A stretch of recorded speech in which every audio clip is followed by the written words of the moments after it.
This episode of the My Latin Life podcast is brought to you by Language Blend, the new best way to learn Spanish. Language Blend focuses on what you actually need to live and get by abroad with daily one-on-one lessons, a dedicated texting partner. It's like living in a Spanish-speaking country without ever leaving home. Go to languageblend.com for more information.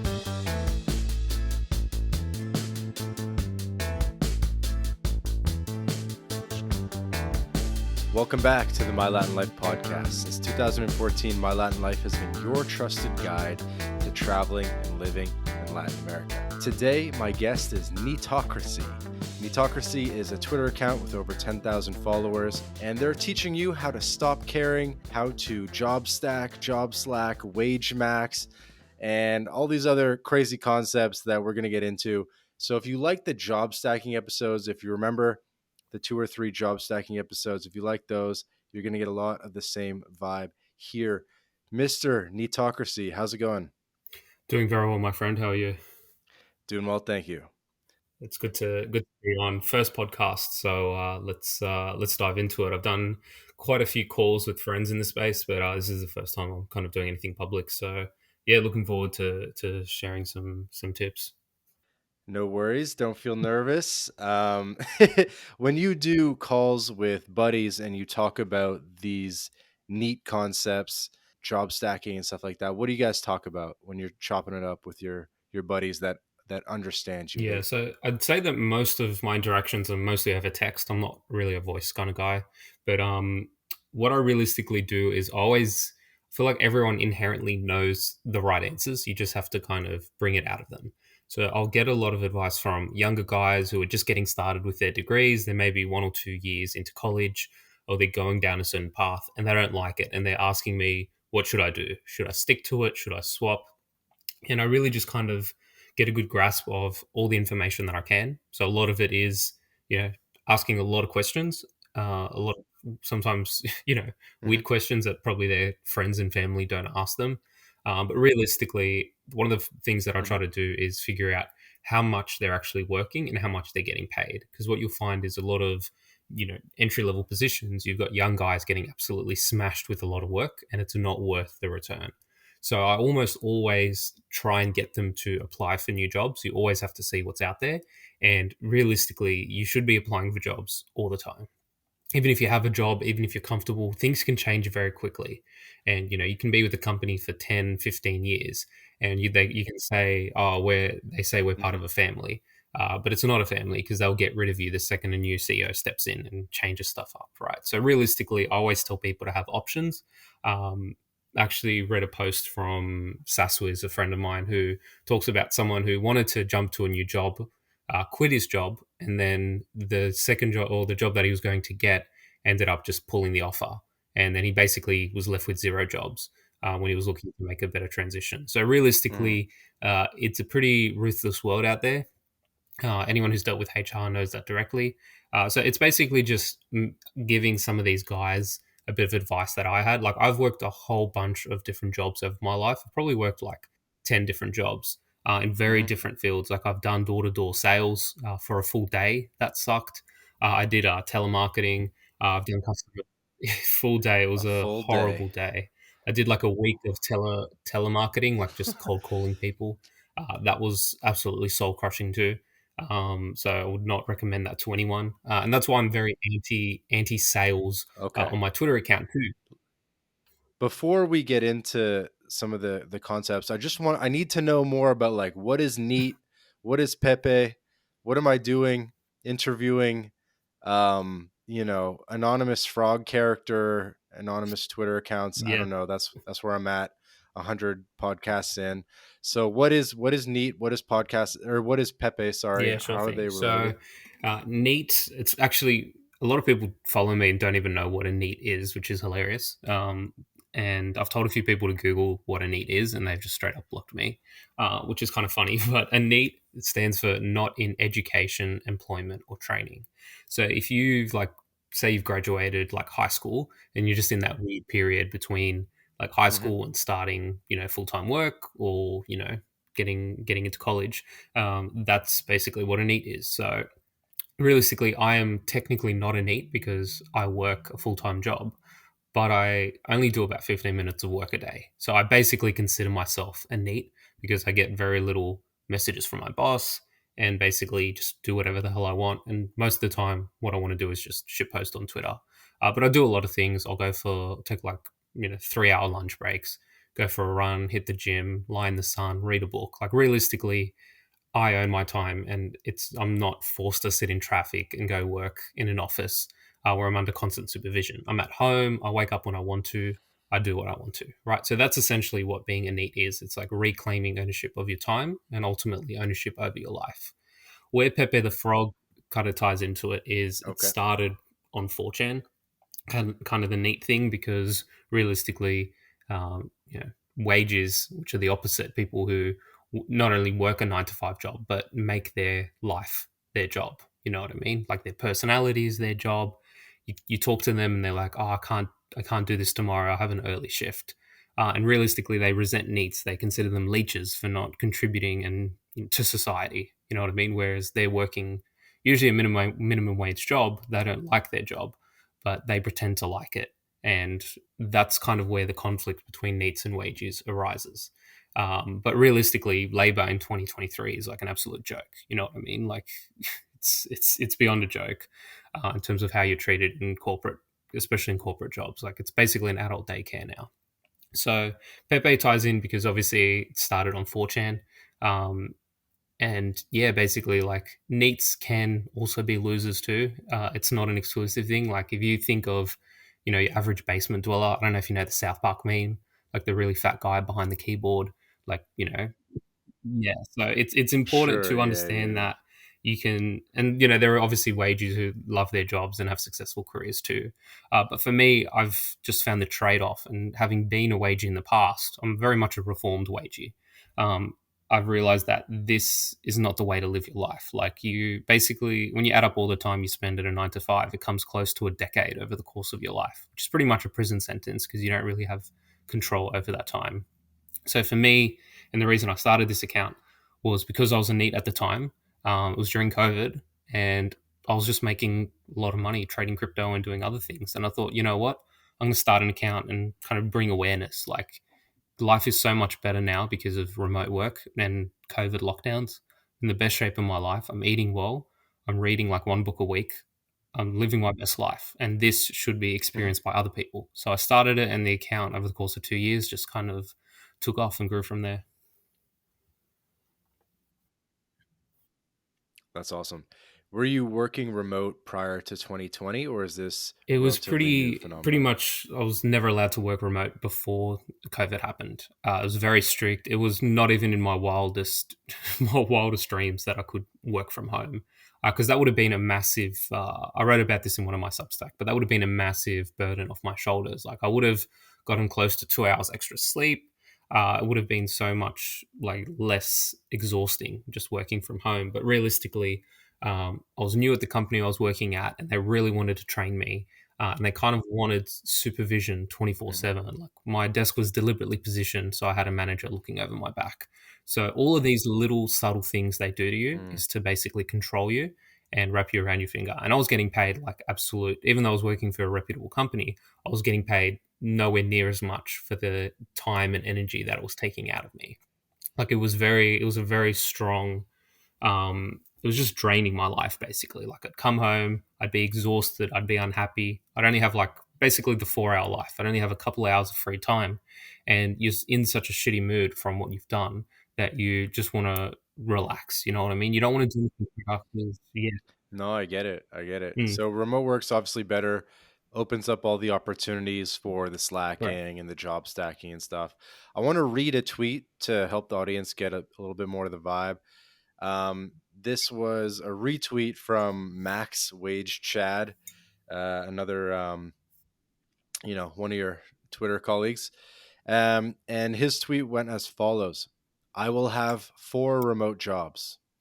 I will work from an income tax free country to keep all my shekels. I will not go into an office. I will not work 9 to 5. I will sleep in every day. And there is absolutely Yeah. nothing they can do about it. Max is a good friend of mine, and realistically, that's like I only work one job. For example, I've tried working two at one point, but I chose like a bad job, which was really demanding of my time. Once again, wasn't worth the pay. And realistically, you can work Mm, 5, 6, 7 jobs. Like I've seen and spoken to people who have worked multiple jobs and are absolutely killing it, and they're living their best life, and it's still less work than a 9 to 5 in the office. It's really crazy how much the divide has happened. Like if you're working 40 hours a week at your 9 to 5, you're doing something very, very, very wrong. Like you need to get another job and just shave off a couple of hours each day. Like realistically, you're not going to go from 40 hours a week mhm. to I don't know, like 40 minutes a week. But you can go from 40 to 30, and that's pretty much an extra 2 hours a day. And you can do a lot with an extra 2 hours a day. So that's my biggest suggestion to everyone listening is not to try and make everyone messages me, how do I get a job where I sit around all day and do nothing? It's like, well, if it was easy to do that, then everyone would be doing it. So just look at ways of automating stuff that you do and just shaving off some of that time. Like Max is a very smart guy, very technical, very technical. So it makes a lot of sense that he can do as many jobs as he can because there's a niche. But realistically, there's a lot of jobs where you physically have to be present, like retail, like hospitality. Just cross those jobs out immediately, because Right. there's no chance of you meaningfully slacking off in either of those jobs. Okay, got it. So, trying to think what direction to go. I wanna find a way to like get you going and really get you flowing and talking about this stuff. Um, what question should I be asking you? Maybe we can get into some of the sorry, not Substack, some of the Telegram topics. If there's anything you want to learn from those. Okay. Well, I assume the reason you were down to record a podcast finally was because you opened up a Telegram group. So feel free Oh, to do honestly, a it's quick I promo might for plug it that. at the end, but yeah, in general, like it's chill. I set up the Telegram in case my Twitter gets suspended. I had a few strikes against me. Basically, there's a bit of a backup.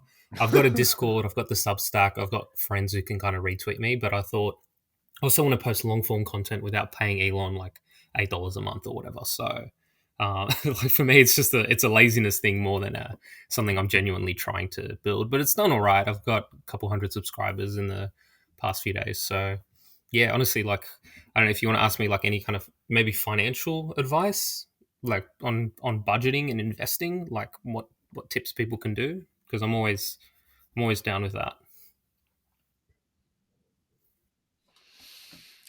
Investing advice. Okay, so what does investing look like for a NEET? How is it different for a job stacking slacker?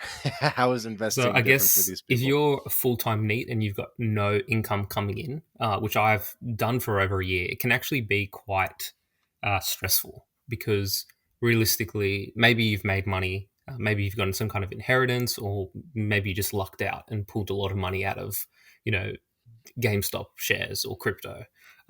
Say you have $100,000 in your bank account, that number is only going to go down. So it's kind of like a ticking time bomb. Like sooner or later, you're going to need to do something. So that's why, as a NEET, or even if you're job stacking, you need to realistically continue to invest in assets which have potential upside. And for me, there's no better asset than crypto, right? Because on Hmm. average, Bitcoin has gone up 100% every single year.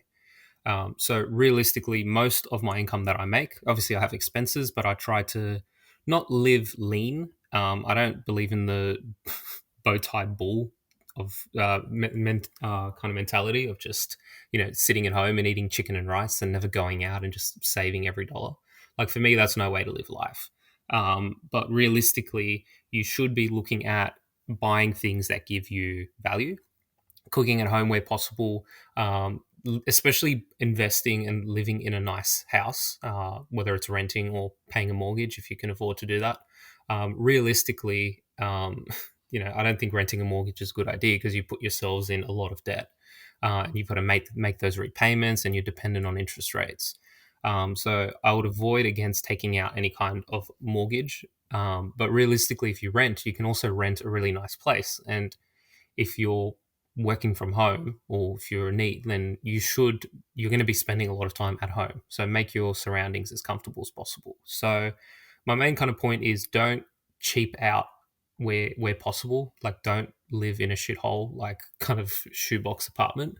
Like really just invest in something good, and make the Hmm. right kind of investments that benefit like your health and well being. But you can only really limit your expenses to a certain amount, right? Like I don't know what the cost of livings are like life in Latin America, but I'm Australian and life can be pretty expensive here. But you can never drop it down to zero. Whereas you can always find a way to earn more money. So realistically, my strategy is get a job, you know, get a job that doesn't like crush your soul, you know what I mean, and gives you a lot of time and freedom, and then use that time and freedom to learn a skill, learn something that you can monetize on the side, run a bit of a side hustle, and not in like a Twitter Hmm. money Twitter e-com kind of way, you know what I mean? Like it can just be buying and selling secondhand stuff, you know what I mean? And then just invest some of your money into crypto, you know what I mean? Like it's a clown world, and things, you know, meme coins go up like, you know, 100x in the span of a few months. So you've really got to be in it to win it. And the only way you're going to learn about these things if you actually put the time and money into learn. So use your time to find what you're passionate about and find something that you can make money from. And being a NEET basically and having that free time awards you those opportunities. Okay. So it sounds like the original definition of neat is basically like unemployed, or as you mentioned, kind of like the in between university and working, but you've kind of readapted it to be a remote worker that, you know, just works less Yeah, I than eight think hours a day. ideally it's probably working closer to 0 hours a day if you can get there. Like for me, Closer to zero yeah, than eight. I'd say if you work less than 4 hours a day, you're pretty much in it because you basically double the amount of free time you have in a given day. And NEET's just 24/7. Basically, have no commitments. I have copped some slack from some people saying you're not even a NEET, you're employed. But it's like if I was to live off unemployment benefits, I would get a measly amount. You know what I mean? Like barely enough to make ends meet. And that's why you see a lot of these little. No, yeah, that's like not a real option. I feel like for most people, when it comes to online, it's just all about remote work versus uh, online entrepreneurship and doing a million things, whether it be Yeah, pretty FBA or much. Like setting up I never want to ebooks or devolve and any become one of like. those guys. No disrespect to those guys, but it's just not the way. Like realistically, I don't want to sell anything through my Twitter. I'm just here to have fun, post memes, troll some people from time to time. But Mhm. realistically, I think the biggest thing is when it comes to being a NEET, it's basically the opposite of being a wagey. So a wagey really cares about their job. They'll step on you. Like if you slip up, a wagey will pretty much report you instantly and try and rat on you in order to get a promotion. Whereas me, when I work, it's like I have zero, like I care so little that I only care enough to keep my job basically. So I'll do the absolute bare minimum in order to kind of keep my job and keep the pay coming in, which is pretty much like 15 minutes of work. I definitely could do Mhm. more and go for a promotion. If one of my coworkers like screws up, I'm not reporting on them. You know what I mean? Because hope that they instill those same values in me, and they're like, "Oh, Neat is a cool guy. I wouldn't do this to him." You know what I mean? So I manage people basically, like in different countries, and I'm always very Mhm. relaxed and chill with them because for me, it's not worth the trade off. And realistically, if I do get a promotion, I'm only going to get paid more. There's going to be more responsibility. It's really not worth the trade off. So I'm literally better off getting another job where I do close to nothing and doubling my salary by doing so instead of working harder at this job and getting a promotion. You know what I mean? I think people really need to understand that if you do move to another company and you get a 10%, 15% pay raise, you could have literally gotten another job and doubled your income, and you would still be doing less than 4 hours of work a day if you were clever about it. And if you weren't clever about it and you accidentally sign up in a job where they're like extracting every single dollar or cent of labor from you, then you can just leave that second job and you've still got the first one. So basically, having multiple jobs is pretty much like keeping your options open. And I've done that. And like I said, it didn't work out for me because I chose a really poor kind of startup to work for. And that was a mistake because in startups, it's like all hands on deck. I was getting messages at like night when I didn't want to be like messaged. the owner of the startup basically cared so much about it and wanted everyone else to care that much as well. And that's for me, that's not the way to go. So I would kind of general advice, and I've tweeted about this as well. Don't work for startups because they're usually not as well funded. Even though I got paid like every single, all the time, the startup founder was basically expecting me to bring in business, which is something I really don't want to do. So don't do anything which involves in the harder you work, the more you get paid. Even if it's not official, yeah, it's really counterintuitive. But for me, you want to find like zero or even negative correlation where you basically do no work and still get paid. So that's why sales is just completely off the table because you don't want to be calling 20, 30 people. I mean, it sounds good. It sounds good to work 15 minutes a day, do no work, get paid a full-time job. I think everyone would be pretty down with that. Um, what are some of your secrets for making it seem like you're working? Um, J. Rolf Halza in the job stacking interview called it. What do he call it? Um, he called it like plausible reportability. And he basically just always had something new to report. And he would say, "Oh, there's a blocker. Oh, I finished this, whatever." And he would just always have something new to report. And that way it made it seem like he was making progress. I'm sure you've developed your own kind of strategies around, you know, Yeah, faking I'm really activity, fortunate with this basically. job. Like, there at one job that I had in the past, it was like 24/7 supervision. Like, they were constantly, like, if I went up, because it was a customer service job, if I got up to the bathroom and I wasn't back in like 5 minutes, I would get a message being like, "Hey, are you there?" You know what I mean? Like, it was really horrible. Um, yeah, honestly, and Yeah, the you don't pay want that. was like horrible too. You know what I mean? And realistically, it's a trap. Like, they kind of beat you down in the early stages of your career, so you just get used to dealing with that kind of judgment, but that kind of treatment. But realistically, I'm very fortunate in this job in the sense that I will go sometimes a full day without getting messaged by anyone. Which is really awesome. So it's basically like I'm a ghost in a lot of times. And once again, this is massively due to luck and timing. So I'm more than happy to talk about how I got the current job that I have. But I guess I'm kind of lucky in that sense. But realistically, I think I'll give two pieces of advice. You can definitely create something like a mouse wiggler using Python, and there are ways to keep like your lab active. Oh, Mm. there you go. I bought a mouse wiggler. I bought one, a jiggler. It doesn't wiggle; it jiggles. No, I bought I bought a mouse jiggler off Amazon. After I should have bought it like a year ago. Oh my god, it's actually a game changer. Even just if I want to step away for like a half hour, but I want to keep, you know, Mm. make it look like I'm still online type of thing. I would say anyone listening to this, even if you're not trying to finesse the system like us crazy guys, still a mouse jiggler is pretty key. You can get it for like $15, and it's not even like software. Mine's like a hardware thing that I Uh, put my mouse on top Yeah, of. I've seen those. I've So never had to actually use yeah, and then them because um, I was very fortunate. Once again, the company I work for doesn't have like a strict IT department. So when I started, one of the first things I did was, "Hey, mhm, can you install like Python basically onto my computer?" And they said, "Yeah, sure, no worries." And basically, I can pretty much like import any package and do anything I want. So I basically have like free reign over my computer. mhm. And I basically am never going to update it if they do implement any kind of tracking tools or software. But realistically, if you're working for a company, I think it's basically be kind of think in the reverse. Like, if you're working for a company and they're like, "By the way, you have to install this software, and we're going to watch how many mouse clicks you do and how much time you spend on a day on your computer per day, and you have to connect to a Yeah, VPN and they can track everything and block your websites." Like, that is not the company to work for. You should realistically work for mature, yeah. like responsible companies of a decent size. So never too big and never too small is my advice. That's the thing about when they're too big is then they all have VPN and they all, they're given the company laptop. I think a company laptop isn't a It's a deal full laptop, breaker, and but it's a huge red flag because yeah, any company laptop, if you're doing the work on your yeah. own laptop, you have so much more freedom.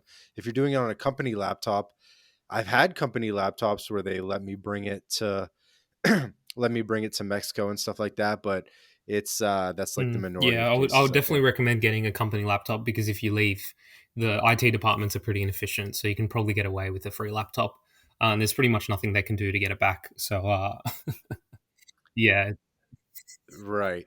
Yeah, but the that pales into comparison to, accepting an offer and then parting ways a month later because you didn't tell them you were going to be in Mexico, yeah, or 100%. whatever. You know what I But mean? yeah, basically just find a good company, and realistically, a lot of information is out there on like LinkedIn, so you can get a good feel for the type of company that it is. Realistically, you want a company where um, Hmm.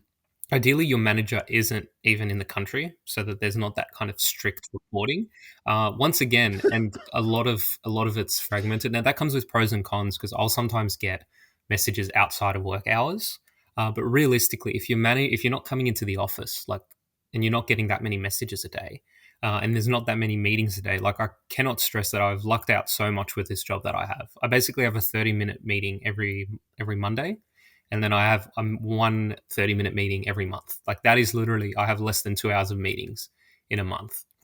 So I've really kind of lucked out on that front. And like That's nice. it's Not not too replicable, and that's replicable one of the though. things. Like when people ask me for tips, it is literally like I had to go through a wagey hell. Like I had to be absolutely smashed with all of this horrible work, and then I eventually landed on a really comfortable job. But realistically, I'm sure a lot of jobs like this exist. It's just, are you sending out enough job applications? Are you putting yourself out there? Like realistically, this is a pretty horrible example, but I'm sure there are like women out there who tick all of the criteria that a lot of guys are looking for. Like guys might be like, oh well, she's pretty, but her family situation is kind of messed up, or well, she's not so pretty, but she comes from a rich family. Like I'm sure there's a girl who like ticks all of those Hmm. boxes, and she's just out there, and you Hmm. never know unless you go to a certain place and find her. You know what I mean? And it might not be on Tinder, might be like in person, like at a church or something like that. You know what I mean? Like, are you hitting the right spots in order to get this job? So for me, this job that I found, um, it was basically they wrote really bad kind of landing page and job description, and I remember applying for it and thinking, what the hell is Hmm. this? Why has no one seen this ad? Because it was like so far down the list. And I really lucked out because the time that I joined, they were kind of going through a bit of a uh, restructure, and they were changing up, and old people leaving and new people were starting. So I kind of took over, and I'm meant to be doing things that I'm not doing, and they're not being enforced because they're not being checked by anyone. So I really lucked out in that sense too.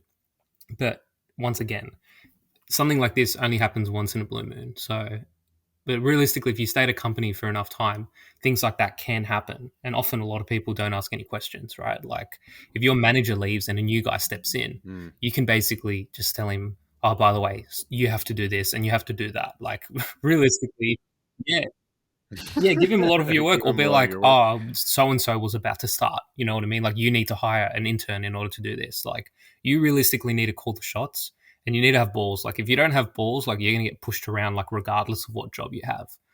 So you need to put your like foot down, say no. Like at one point, they wanted to force me into the office 5 days a week, like just out of the complete blue, in order to improve performance. And I just straight up said no. This wasn't part of my contract. I didn't even get it in writing, but I was just that insistent. Like I was literally going to threaten to leave if they if they didn't do as I said. And then they basically said, "All right, you can keep working full time remote." So yeah, like for me, it was kind of that was November last year. I actually took like a personal holiday. So my manager called me out of the blue. I was at a bar and I was just kind of relaxing in a completely different state, and it was a Friday too. So I thought, all right, what's going to happen? And then I get a call not just from from my manager, but from basically an executive, and he's like, "Hey, we're implementing a new policy. From now on, you must come into the office 5 days a week." And then I basically said, "Hey, this is not happening. It's not part of my agreement. I need to do this." And then he tried to bargain with me, and he said, I know you live far away from work, which I do, but I've obviously exaggerated it a lot more than I do. And he was literally letting me come late into the office and leave early in order to accommodate for my transport situation. And once again, I respect that he's trying to do the best thing for his company, but I'm trying to do the best thing for myself. So once again, I put my foot down and I said, no, I just can't do that at all. And then he basically just let me go. So yeah, that's one story. I don't know if I've shared that on my Twitter, but that's one instance of just putting your foot down and being firm. Hey guys, quick break from the episode to tell you about Bitrefill. Bitrefill allows you to shop online and in person without banks, converting your crypto directly into merchant balance. We're talking gift cards to Nike, Amazon, Apple, Airbnb, Hotels.com, and many more, all paid for with crypto. Bitrefill offers more than 10,000 gift card options in 180 countries, including the USA, Canada, all across Latin America, including Brazil, Colombia, Mexico, Argentina, El Salvador, and many more. You can also apply the code MyLatinLife at checkout to get 10% back on your first purchase. Go to bitrefill.com for more information. What do you attribute to your success on Twitter? You just recently hit 10K, so things are going pretty well. And I was definitely researching to try to see what Twitter was saying about job stacking and overemployment and stuff like that. And really, you and Max Wage Chad and a couple of the guys, it was like the main thing I found. Like, really, you're the main account I found when I was kind of looking into this niche of the internet. So, what do you think has struck a chord with people, and what does your typical follower look like, if you have any idea? And I Yeah, don't know, no. what's the So community I looking like? reckon for me, I read a really good thread which kind of popped off. It was like one like equals one way to avoid doing your job. So that I probably like people think NEETs are lazy because they just sit around and do nothing. But I wrote that like for pretty much 3 hours consecutively, like in a flow state. There was just so many ideas like bursting on like how to get away with doing your job. So that was one thing. Just in general, I think that the concept of doing nothing and getting paid is realistically like what everyone attains for. Like I've written about this before in my Substack articles, but it's like when you the goal Yeah. of working, the reason that people build these like $1 million empires and all that stuff is they're eventually going to retire. They're going to sit back and they're just going to enjoy the money that they've earned. But as a NEET, you can kind of sit back and enjoy the money you've earned today, not like 40 years from now when you've spent your whole life working for someone else or building a business empire, which carries like a lot of risk and stress. So I think that's what resonates with people.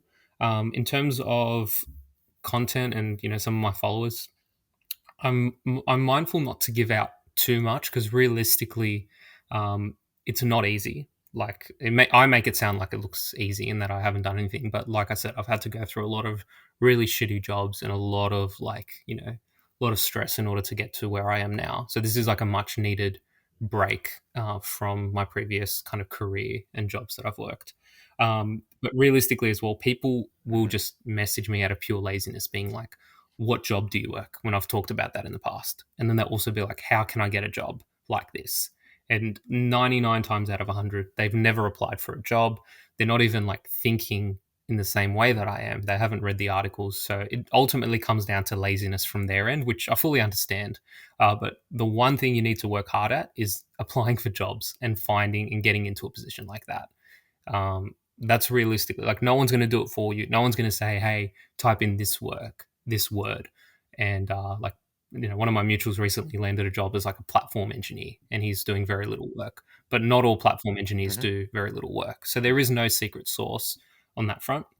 In my community, once again, is a whole bunch of different people. I kind of dunk on some of the money Twitter guys, like who sell like Gumroad courses and PDFs. Once again, do what you want. Like, there's no judgment, but you don't want to be like constantly shilling and endorsing some kind of PDF or some product. Um, and often these people who like brag about how much money they've made, like closing clients and doing all these kind of large ticket deals, they're just outright scammers. Like there's a lot of really bad advice on Twitter, which a lot of like impressionable like young men fall for. So that's why like I'll dunk on Bowtie Bull, I'll dunk on people who sell courses, I'll dunk on Andrew Tate, because for me, you're not going to get rich buying into Hustlers University or the War Room. You're going to make Tate more rich, but realistically, the key to getting rich, or just more important than getting rich, is just enjoying the quality of your life. It's not living like an Andrew Tate lifestyle where you're Mm-hmm. training, boxing, and you're constantly hustling. Like for me, it's the complete opposite of the hustle. It's like letting go. It's doing nothing. It's giving yourself that freedom to actually figure out what you want to do. So I'd say that's a lot of my community has just come from me shitting on other people's communities, and I'm fully fine with that. Like I don't have anything to sell, so no one can really like call me out per se. And if anyone's like, "Oh, you're just a NEET, you like get a job," I'm like, "Well, whatever." Like there is some truth to that statement, but yeah, just basically tell shit how it is, and everyone's like trying to push their own narrative. But realistically, there's truth. There's some truth in everything. So I think, look, Tate obviously isn't a complete idiot. He definitely knows what he's doing.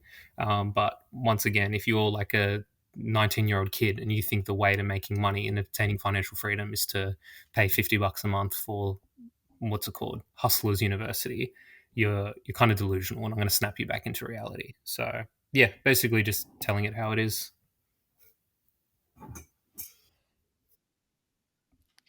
It makes me think like, so you've freed up all this time, you're working less than 1 hour a day, but you're not job stacking, you're just working the one job. What are you That is doing a with good all your free question. time? So I would say I'm working on a few things outside of my job.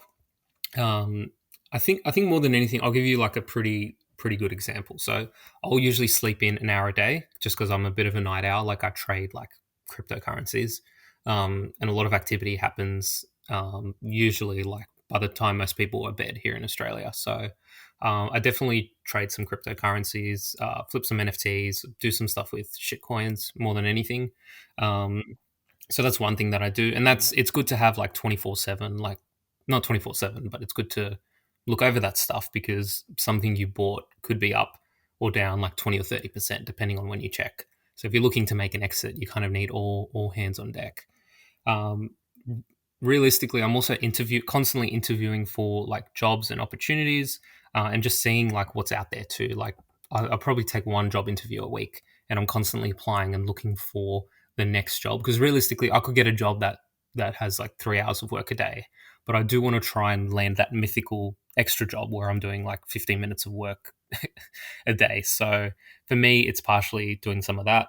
I'm a self-taught coder, so I'm just learning myself, like teaching myself some coding. I'm constantly just like in this very Mhm. curious mind where I'm always looking to learn things. I'm in quite a lot of group chats with friends who make money, and we're working on a few things together just to kind of see where they go. And realistically, like one of them was like a cold email campaign, and that kind of fell through.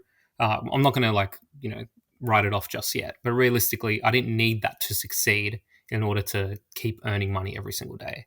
Like I think I lost $250 from that particular venture, um, and it was basically just paying for like some email Mhm. copy. But once again, I'm completely unfazed because I'll make that back in less than a day, just sitting around doing nothing. Right. So realistically, you just want to constantly put yourself out there and grow your network. I feel like that's what I do more than anything. I've also like, once again, take like an extended lunch. I read a lot. I go to the gym. I've started running recently as well. Yeah, I basically just like live a really, really chill life. It's like there's really not much to say. Like I think I've almost become a bit lazy because I have so much free time.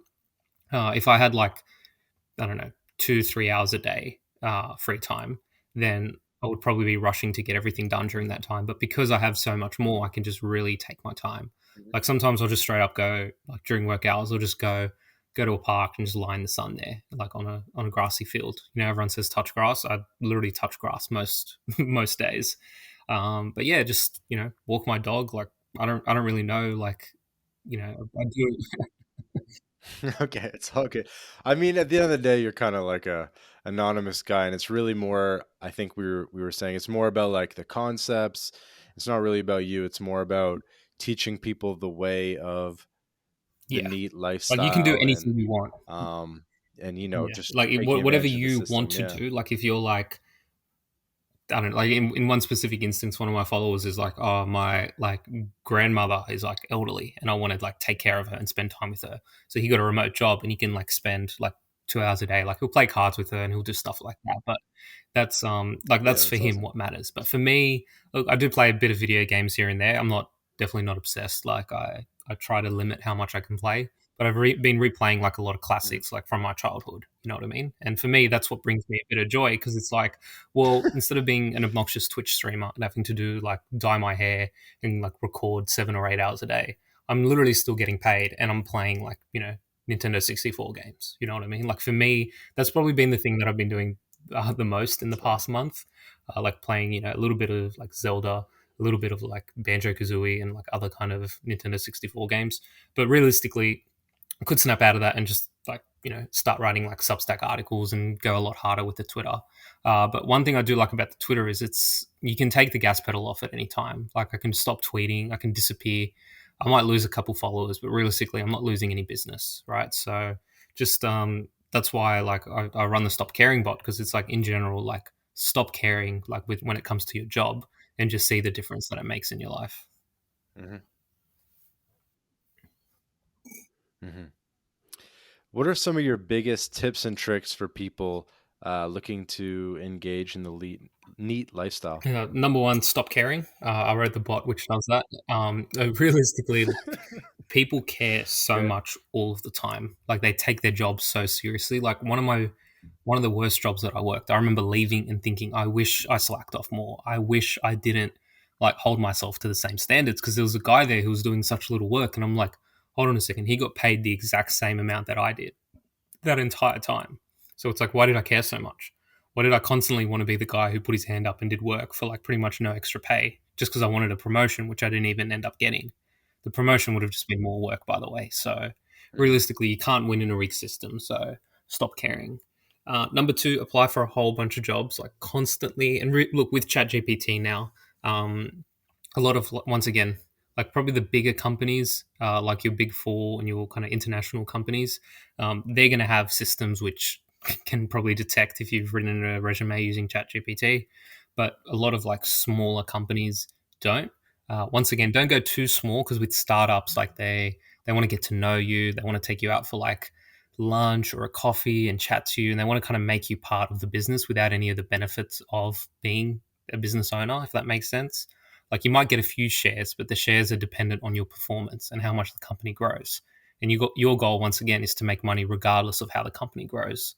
So that's something to consider as well. So don't go too big or don't go too small, and send out a lot of job applications.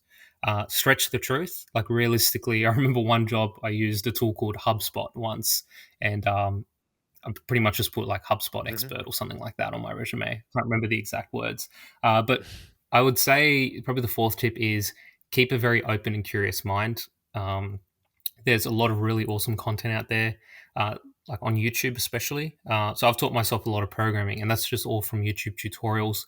I've got a massive network of like Twitter friends now. If I had any programming questions, I could just hit them up and they'd answer me within a couple minutes. So it's just having knowledge and skills that are actually employable, and you don't have to use them.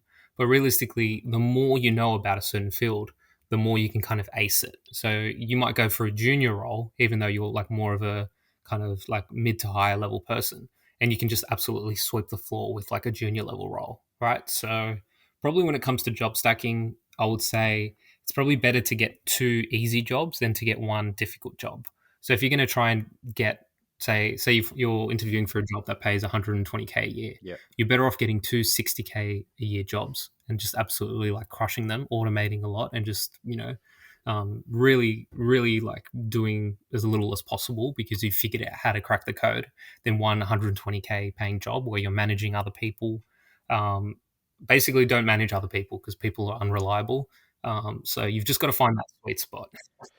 Do Let me push back on that, Mr. Neat. Do you think I I always thought that maybe managing people could be sick because you don't have to do any work. You just tell other people to do work and, report the status type Yeah. of thing. You know what I mean? Like if you're a software engineering manager, you're probably not writing much code anymore. You're just kind of telling people what's up. So I feel like that could be chill if you're just like a middle manager guy, because the problem with having a technical role sometimes is someone at the end of the day, someone needs to actually like build the website or someone needs to actually do the technical things. So you still kind of Yeah. do need to do So some work. I agree and Um, disagree. So my technical Random role, idea. I am a manager. So I shouldn't criticize managers too much. But on the other side of the coin, it's like it depends who you're managing, because someone you're managing could be listening to this podcast right now. You know what I mean? And actively looking for ways to do as little work as possible. So not everyone is like an obedient wagey who's going to do exactly what you want them to do when you want them to do them. And it can get a bit frustrating sometimes when they do work that you're not happy with, or you have to kind of put your foot down and be that guy who tells them to step up. So that's where the risk comes into play.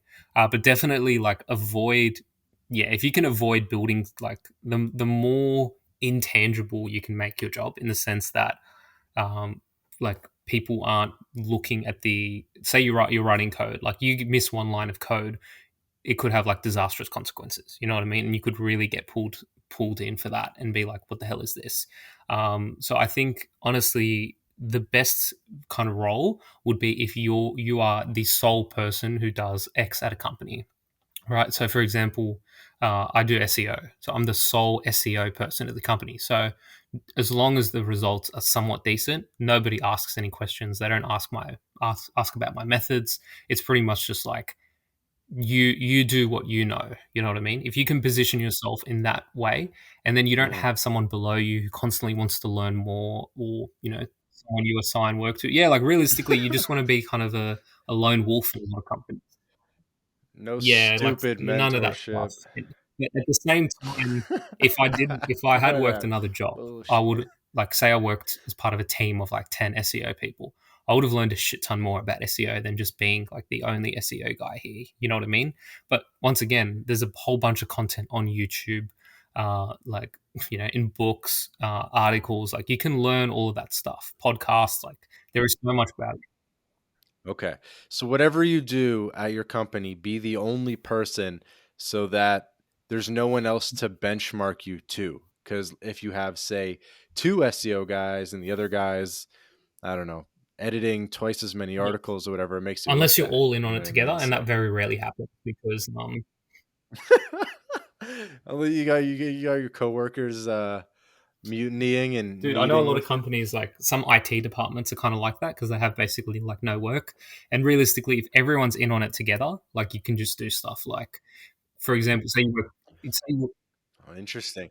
Do you think it's like wink, wink, nudge, nudge? Just yeah, like, look, we're all just gonna do a chill pace 100%. at this Like, company I today. like, I definitely know at one company, like all the IT guys were just kind of like, oh, broken laptop. All right, that'll be 3 days. Like they could have fixed it in the same day, but they realistically just enjoyed like sitting around. Like you've got to, there's either got to be some kind of bro code where you all acknowledge that, or neat code, I should say.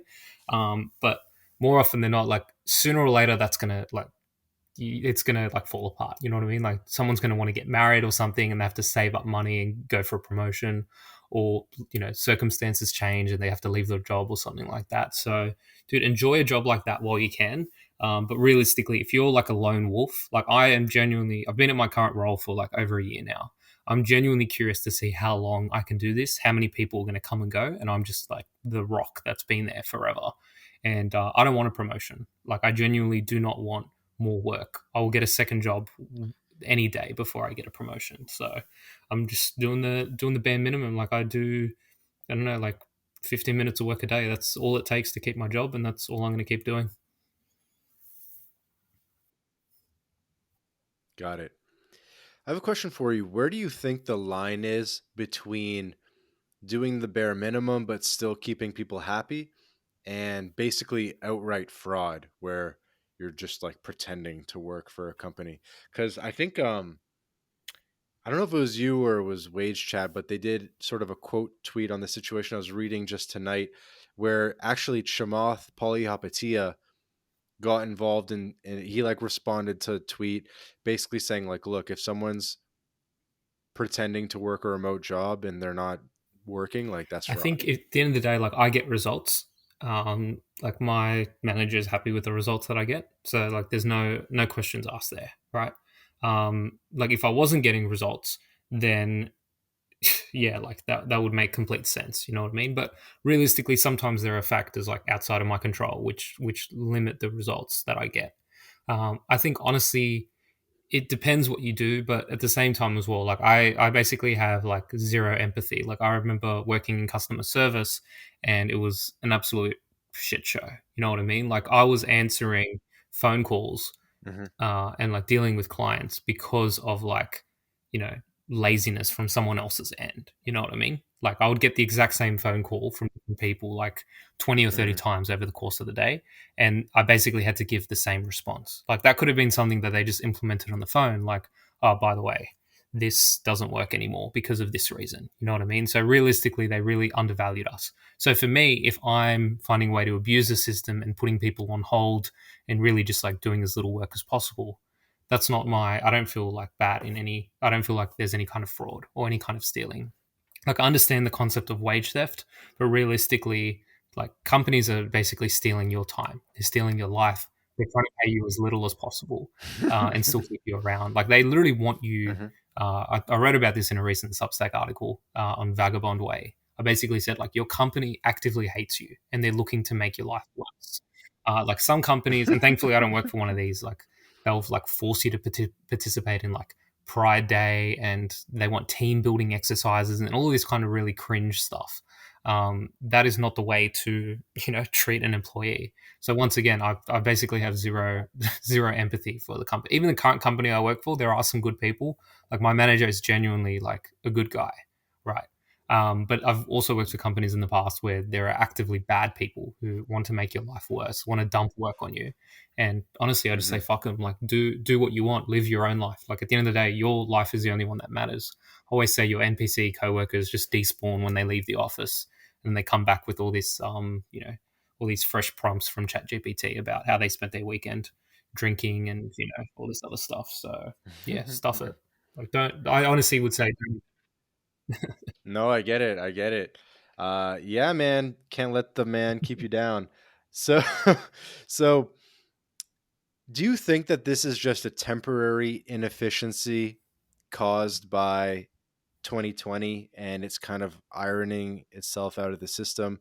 And because it seems to me that overemployment and job stacking was very, very easy in 2020, 2021, start of 2022. But then starting in the second half of 2022, it got a lot harder because companies started catching on more. The idea that some people are working multiple jobs started receiving a lot more mainstream attention. I think a lot of people are kind of aware of it at this point that that remote workers are often job stacking, and just I don't know. I feel like it was like chill. It was like chill to slack off in 2021, but it's no longer as chill, and it's time to you know if you have a good thing going to maybe start working a little bit harder just to hold on to it. And I mean, obviously, remote work is going to be around kind of forever, but I mean, maybe this is like the golden Yeah, years. no, I I don't know. fully I'm agree. just I think thinking. the easiest time has definitely passed. Like a lot of people work from home, got a taste of it, and they're like, all right, back into the office, or maybe into the office like 3 days a week and 2 days from home. You know what I mean? Where they kind of just relax. I realistically think that the bull market has not ended yet for work from home remote jobs. Realistically, if you have the skills, if you have the value or the perceived value from an employer, they will take you no matter what. You know what I mean? Like you can, earn 200K a year and put in like 3 hours of work a day from home. You know what I mean? Um, Once again, it really just depends on who you are and what you're willing to settle. I think there are a lot of jobs, and I think a lot of people will never go back to working full time in an office again. There's just too many benefits. What I find funny though is some people. I know of one guy who actually worked more from home because he just ended up getting into a state where he just couldn't log off and he just wanted to finish things for the day. So not everyone, and this is like the one exception I've heard of, but not everyone has like used this opportunity to do less work. Like I think some people probably end up doing more work and just feel more responsibility, and they can't draw the kind of divide between working from home and working in the office. So they might just check work emails like outside of work hours, or if they get message, they'll drop something and do it. Right. So at the end of the day, it ultimately comes down to your level of conviction with working from remote, like working remotely and doing nothing. Like if you think it's possible and you apply for the jobs, you will get it. Obviously, it's nowhere near as easy as it once was, but it's definitely still there. I'm living proof. Like I got this job probably a year and a half into COVID, so yeah, and I've managed to hold on to it and fight off like the return to office text. So just put your foot down and do what you want. And at the end of the day, remote work has like basically changed the economy. Like a lot of like corporate office space is like not even selling anymore. People are moving out to like more distant and remote areas. Like realistically, you can fake an address if you wanted to, but like if someone is like, "Hey, our office is in this city," Hmm. you can be like, "Oh, I actually live 2 hours away from that city," and then like by default, they'll pretty much be like, "Okay, maybe you can come into the office 1 day a week," and then you can basically be like, "How about 0 days?" and you're basically done. So if you want to, there is always a way because no reasonable employer is going to force you to travel 4 hours a day just to come into the office when you can do the exact same thing from home. So just honestly do whatever it takes to win, and put your own happiness as a priority.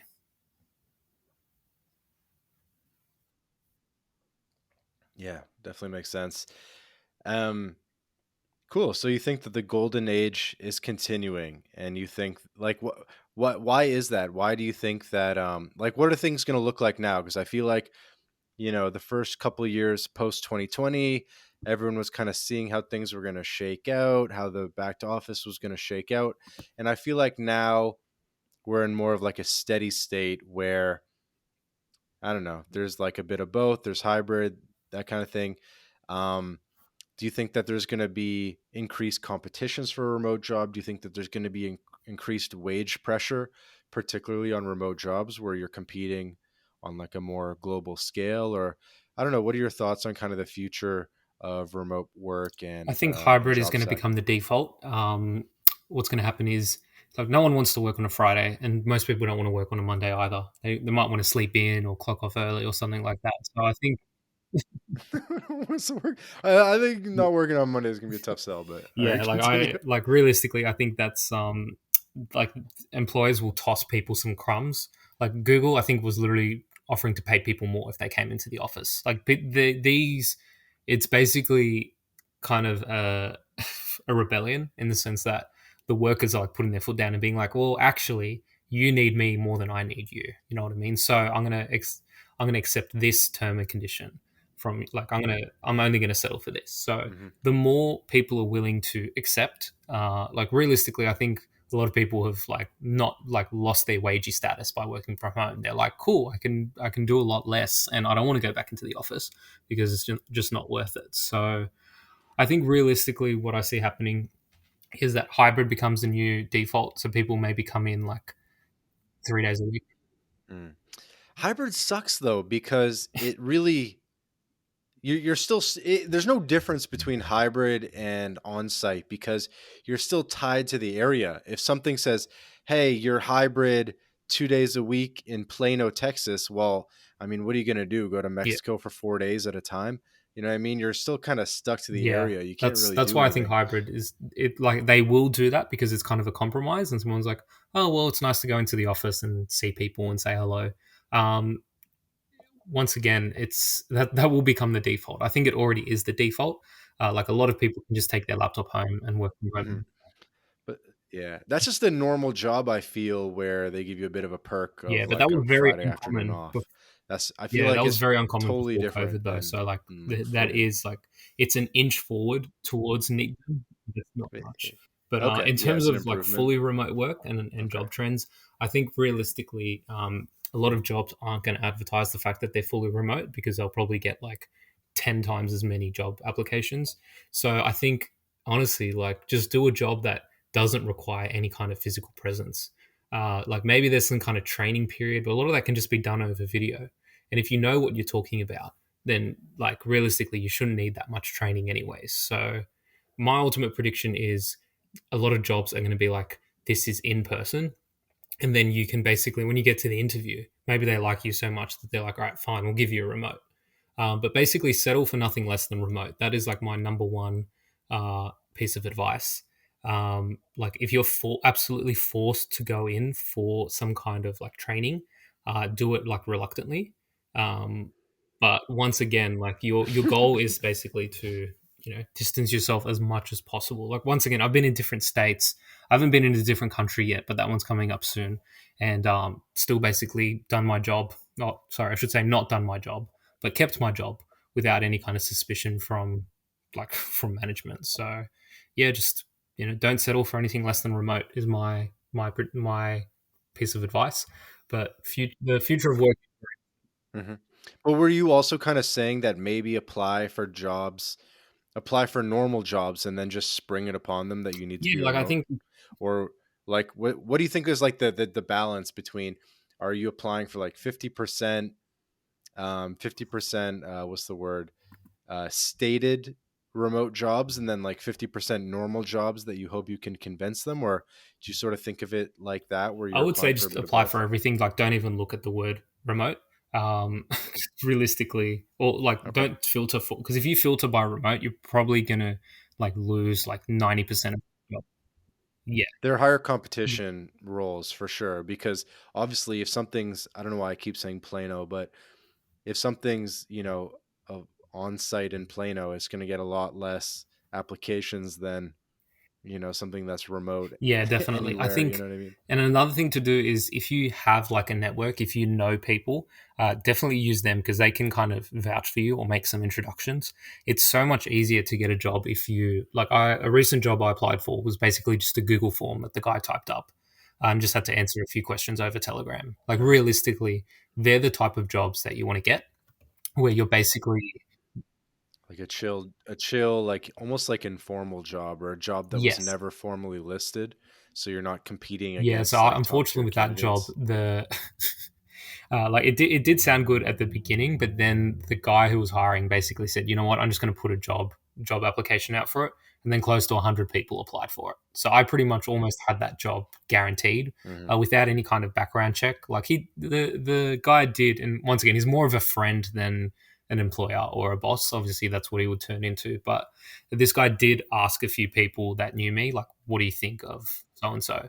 But it's a Yep. lot easier to kind of fake that proof and to say, what you've done in the past and where you've worked, as opposed to just, here's a resume, here's a list of references, and they're going to call up every single person.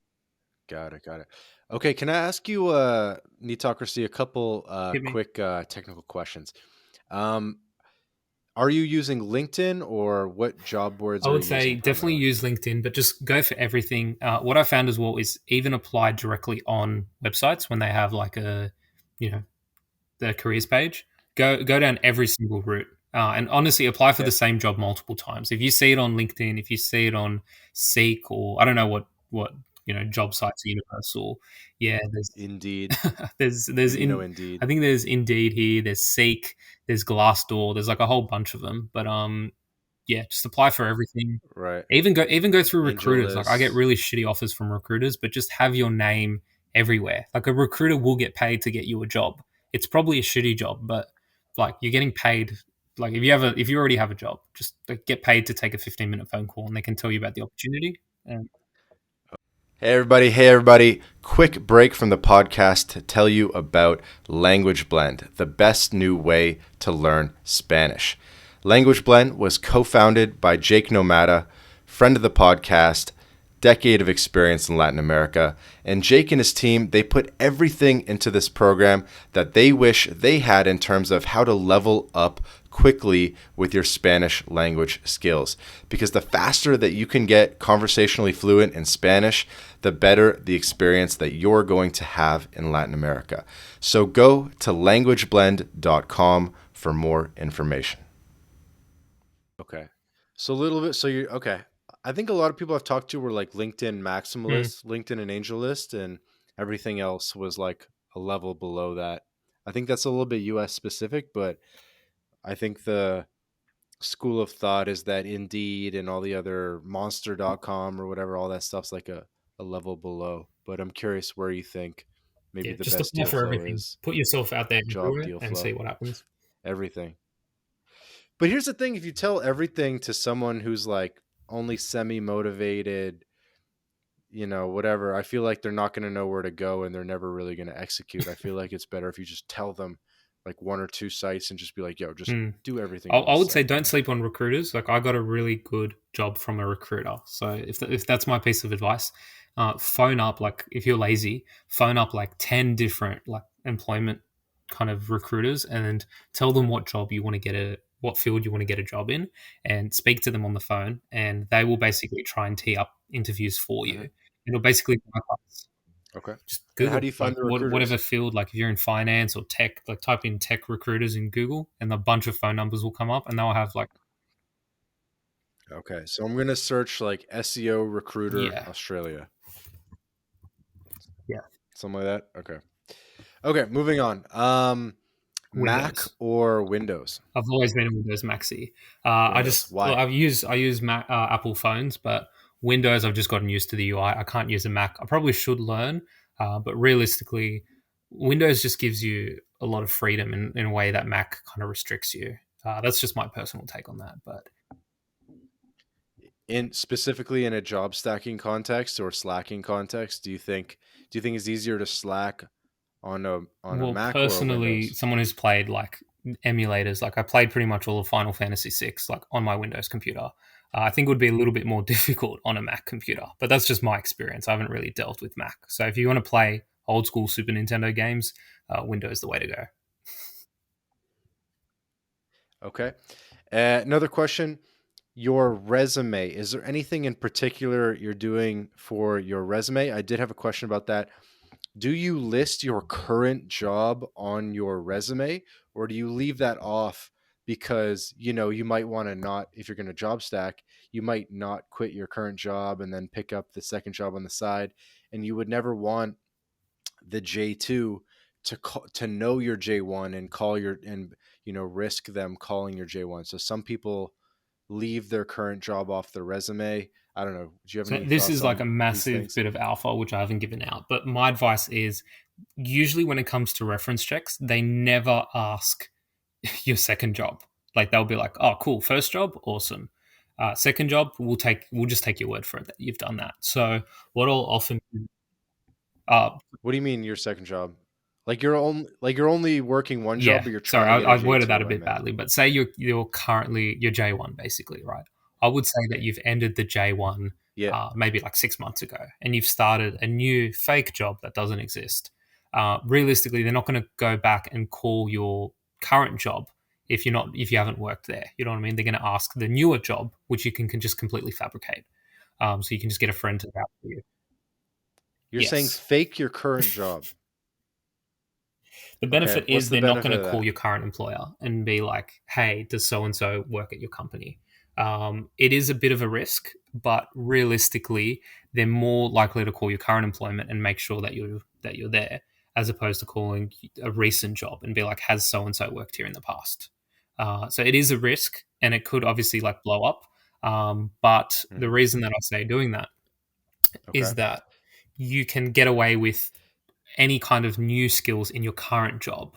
So that you can just completely fabricate. So you can be like, yes, I've done this, I've done that. Oh, and by the way, in the past, I've also done ABC, XYZ. So giving yourself a new job, and it's very easy to fake that kind of proof. Jeez. Okay.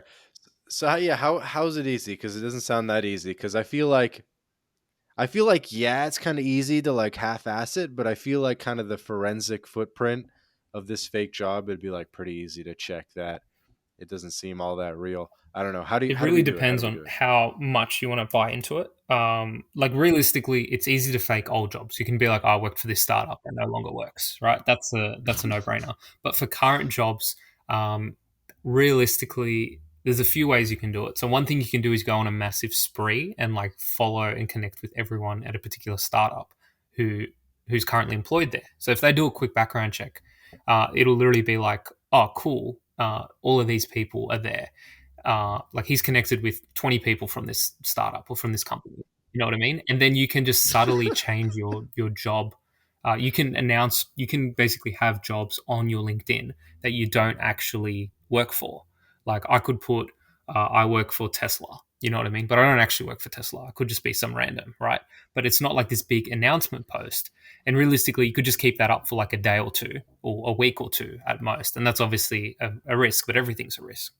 You have like, I worked for Tesla on your LinkedIn for like 2 weeks, and then as soon as you get the job, you just like basically deactivate your LinkedIn or just remove that, go on private or whatever. So you basically need to, once again, it does come down to having balls, but basically just fake it until you make it. And realistically, no one's I think a lot of people underestimate how stupid like HR can be and how little like due diligence. Like if it says you got a degree at XYZ college or university or you worked at XYZ company, 9 times out of 10 people are just going to take your word for it and think you're not lying. So stretch the truth, basically, like give yourself experience. You can fake a website or a landing page. You can give yourself like a very similar domain to an existing company.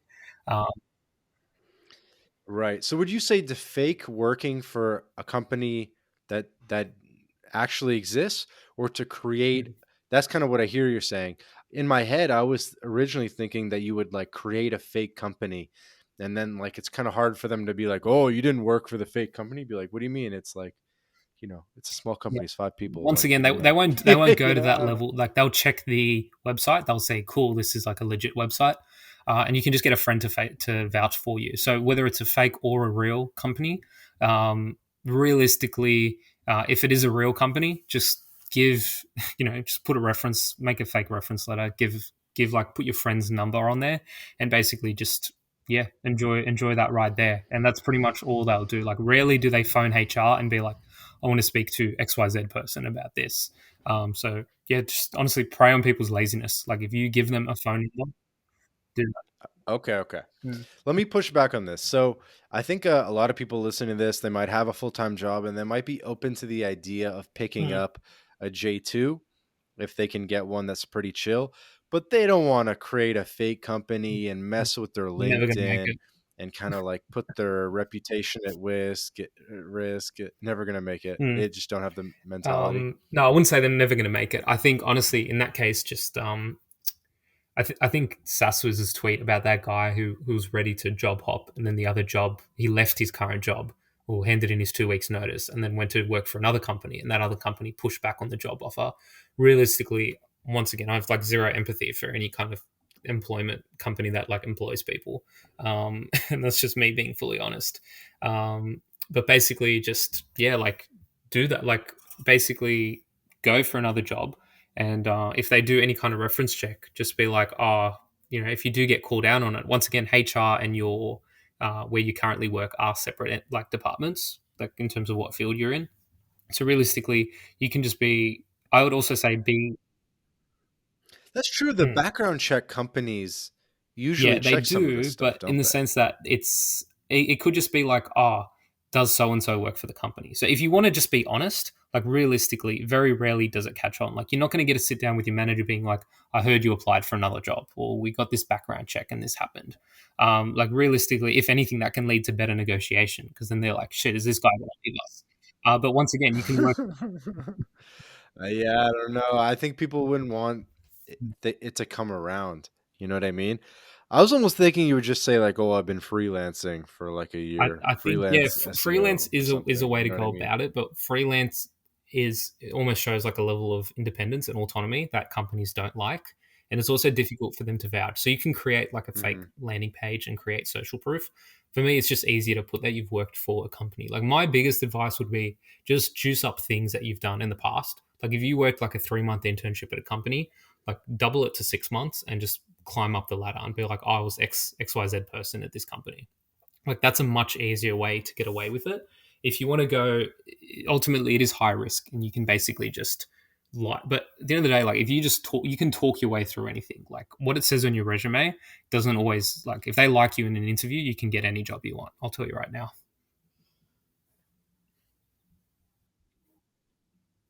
Okay, makes sense.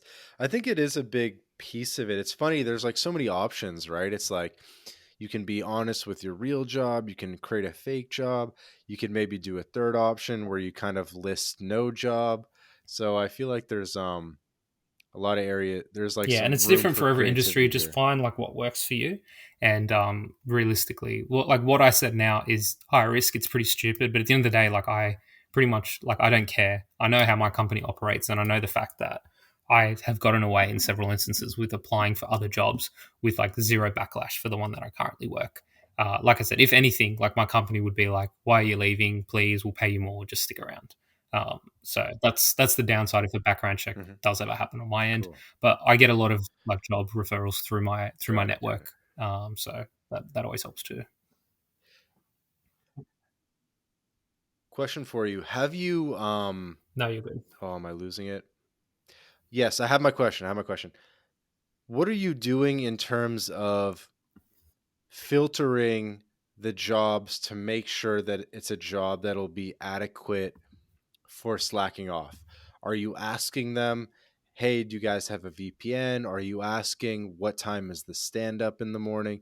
Are you asking these kind of things to get an idea of how many calls you need to be on per day and just what the Yeah, kind so of time I'm very commitment is? strict. I almost went a bit too harsh with one job that I applied for in the past, but I basically just said I do not do like meeting. Like I have my camera off for meeting. Like you just got to put your foot down because realistically, there are for me there's an infinite amount of jobs. There are more jobs out there than you have time to apply for and interview for. And once again, you just have to really Uh-huh. like, and they kind of respect the confidence too. Because if you're the type of person who says, look, I don't do 1 hour meetings a day, I'll do like 15 minutes max, but I've got shit to do. You know what I mean? Like, you basically, without impeding too much on like culture, like realistically, like if you say I don't like working in a team, I just want to do what I want to do, they probably won't hire you because you're too like independent, and they're going to hit you with some bullshit like, oh, we all have to work as part of a team or something like that, right? So don't be too aggressive on working with other people.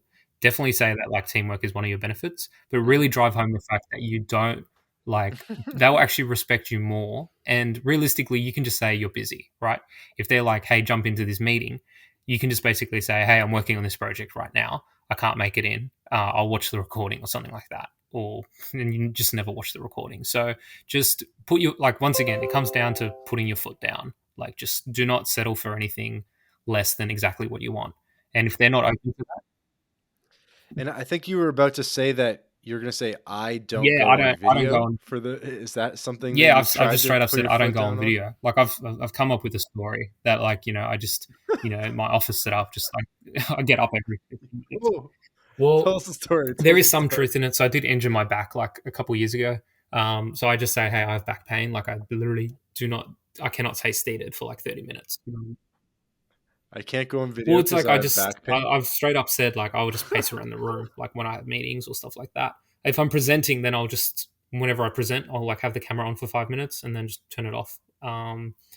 I've actually put out in a tweet. It's like when you only have one like 30-minute meeting a week, which usually runs early and ends in 15 to 20 minutes, I'll put the camera on for a bit of fun. But if it's like 20, like 9 to 5, constantly like client facing, you've always got to have your camera on. You have to wear like a suit or some kind of attire. Like that is not the job you want Yeah. to work. So just find a job. And most jobs don't have that many meetings. And if you're constantly meeting with people, you're doing something very wrong. So just honestly just write that job. If you're working a job and you're having multiple meetings a day, just write that job off as like one you don't want to do. Like you want to be the guy who gets messaged every couple days. And if you ask me what job, like SEO doesn't come to mind for that, but that's what I do and it works for me. So just find that role and find that company which suits what you're looking for. Some people like meetings, but that's not me because meetings you can Okay. just talk shit. And a lot of times I've just made stuff up completely on the spot and done incredibly well. So I'm good at presenting. I'm good at like public speaking, but I just don't like meetings. I just would rather not have that time pressure of when to be on a call, what to say, and what to talk about. So I've kind of built my job around that. Definitely makes sense. So if not SEO, what do you think are some of the other jobs that are most conducive to the neat lifestyle and working My multiple advice would jobs? be work opposite. So obviously, being like a McDonald's, like behind the register, obviously isn't the way to go. Anything in like construction or physical labor is also not the way to go. Although that can have its perks, like at least here in Australia, you can get much better pay, like working on a job site than you can working in a 9 to 5. For me, I think the main thing you should be looking for is once again doing that bit of research. Like for example, say this happened with a friend, you're the only Salesforce guy in the company and they don't know shit about Salesforce. So they can say to you, hey, I need this report sent to me weekly. You can be like, sure, give me 2 days and I can figure it out for you. I have to configure this data. And they'll just take your word for it and they'll be like, thanks, man. You've really done me a massive favor here. And then you just spend the next 2 days like shit posting on Twitter and you get it done in 15 minutes. Or you can say to them, oh, there's an issue. It's going to take a little bit longer. Like once again, you're in that position where you hold all of the cards. And I don't know shit about Salesforce. I've used it Hmm. before, but I'm definitely not a developer. But it can't. No, I get it. Like learn some esoteric But sales, software, like you some could work a random team, you could skill, work in a team where and they then have you're like 10 set. Salesforce people, and then you're constantly getting smashed with work because they know what they're doing. So maybe if you work in that current team, Right. find a company or find a role where you can just basically leverage that and do close to nothing. Like once again, if you can be that lone wolf, if you can be that guy, uh, and realistically, if you're that lone wolf, you can say to your employer, like, hey, I'm swamped with too much work. I need an intern. You know what I mean? And they can consider doing that. You know, like you just have to, and what are they going to say? No, but they're going to respect you for asking. So at the very least, just put your hand up and see where it goes. But realistically, you can find comfy jobs in pretty much every industry. A really easy one is just being a receptionist. They often don't hire guys, so it's not that much. But if you're like, how many times have you just seen a receptionist playing like solitaire or just like reading a book or something like that? Because they rarely get asked to do Hmm. anything. So just like find.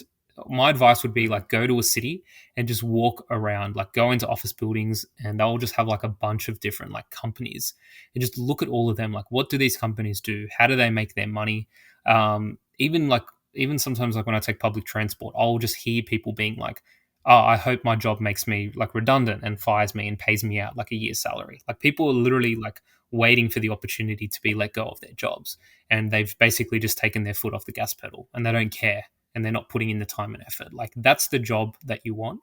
I would say aim for lower level jobs, anywhere from like junior to like mid level jobs, because when you get to senior, that's when like the Hmm. responsibilities really start stacking.